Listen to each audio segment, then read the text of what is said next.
Timeline of Roman and Byzantine emperors. Greatest empire of all time. For over 2,000 years, emperors ruled from the heart of the Roman world. From the humble villages of ancient Italy to the marble palaces of Constantinople, the Roman and Byzantine emperors shaped the course of human history. Their reigns were marked by glory, betrayal, conquest, and collapse. This is the complete timeline of the Roman and Byzantine emperors, from Augustus to Constantine XI, the rulers of the greatest empire the world has ever seen. Augustus to the Julio-Claudians, 27 BC to 68 AD. In 27 BC, Octavian became the first emperor of Rome. The Senate granted him the title Augustus, meaning the revered one. He reigned for over 40 years and established the Roman Empire. His rule ushered in the Pax Romana, a 200-year period of peace and prosperity. Augustus was followed by his stepson, Tiberius, a capable but grim ruler. After Tiberius came Caligula, infamous for his madness, cruelty, and extravagance. Caligula was assassinated by his own guards. Then came Claudius, a scholarly man who expanded the empire into Britain. He was poisoned by his wife Agrippina to make way for her son, Nero. Nero's reign began with promise, but descended into violence and chaos. He murdered his mother, executed rivals, and possibly set fire to Rome. In 68 AD, he committed suicide, ending the Julio-Claudian dynasty.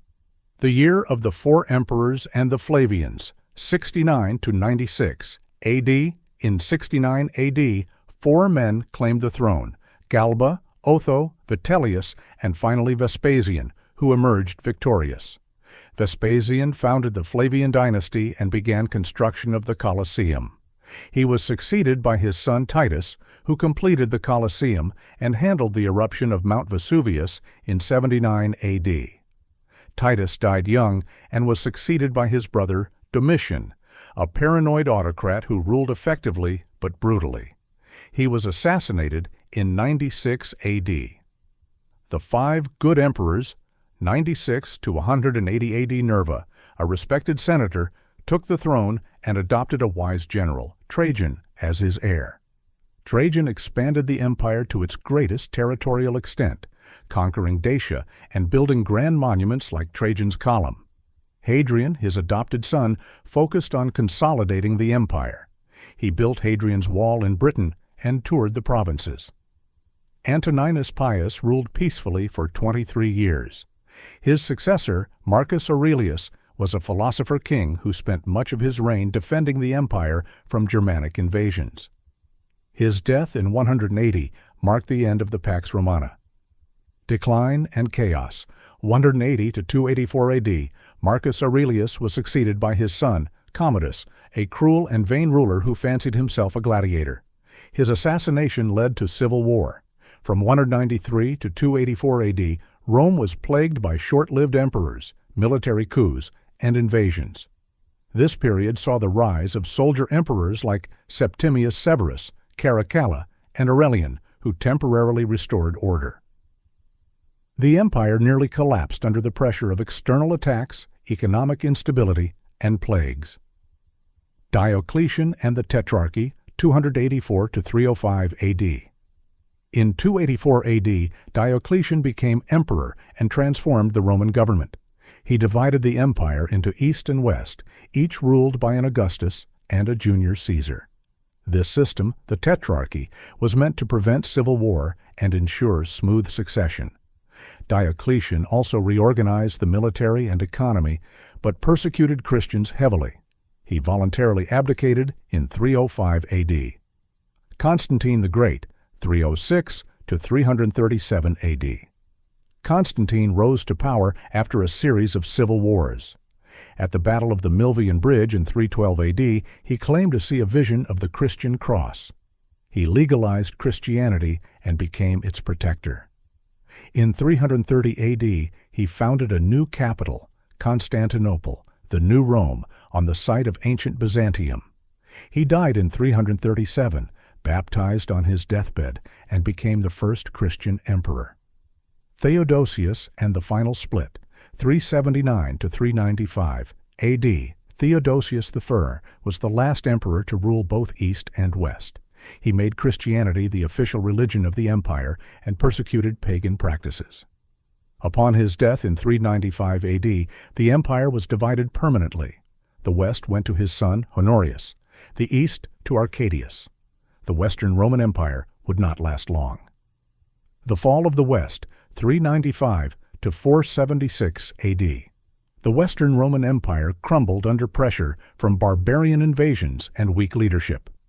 Emperors like Honorius, Valentinian III, and Romulus Augustulus ruled as figureheads, while real power lay with generals and barbarian mercenaries.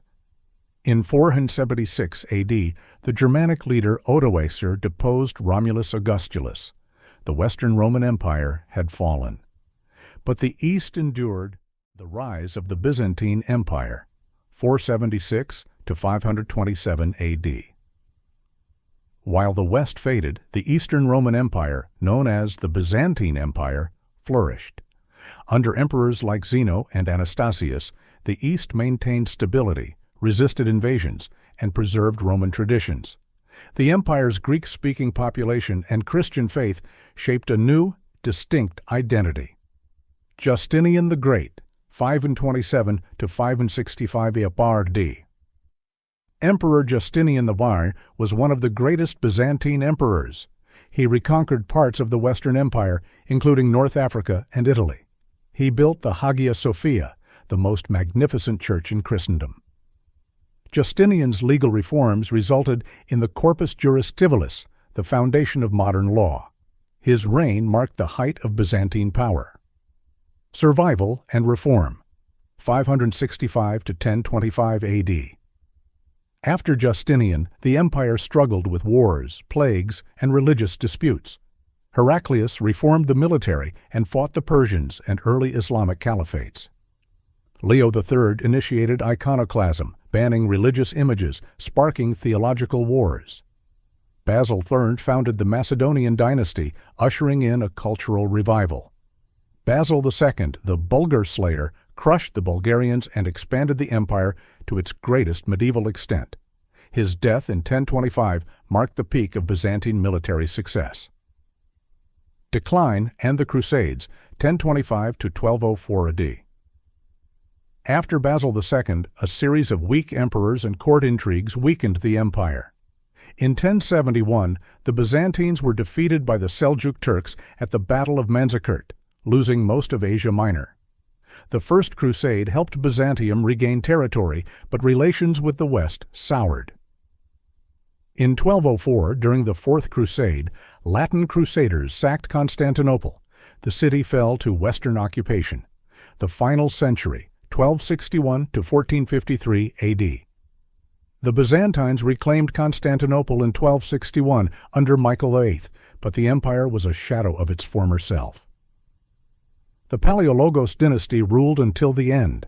Financial collapse, civil war, and the rise of the Ottoman Turks brought the final crisis.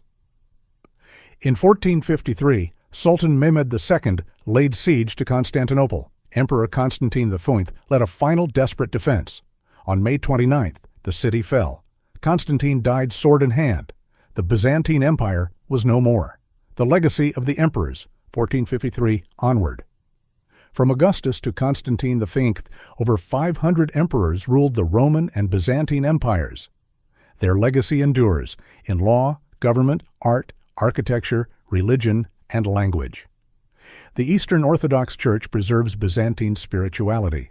Roman law shapes modern legal codes.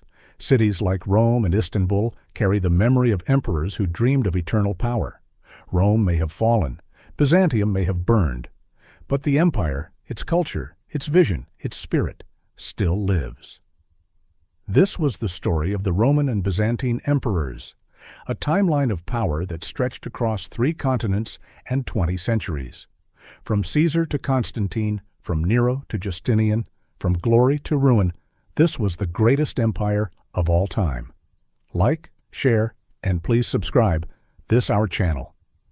Historical Lens and Conquerors for more forgotten stories and epic history. Comment below. Who was your favorite emperor? We'll see you in the next chapter of the past. Thank you so much.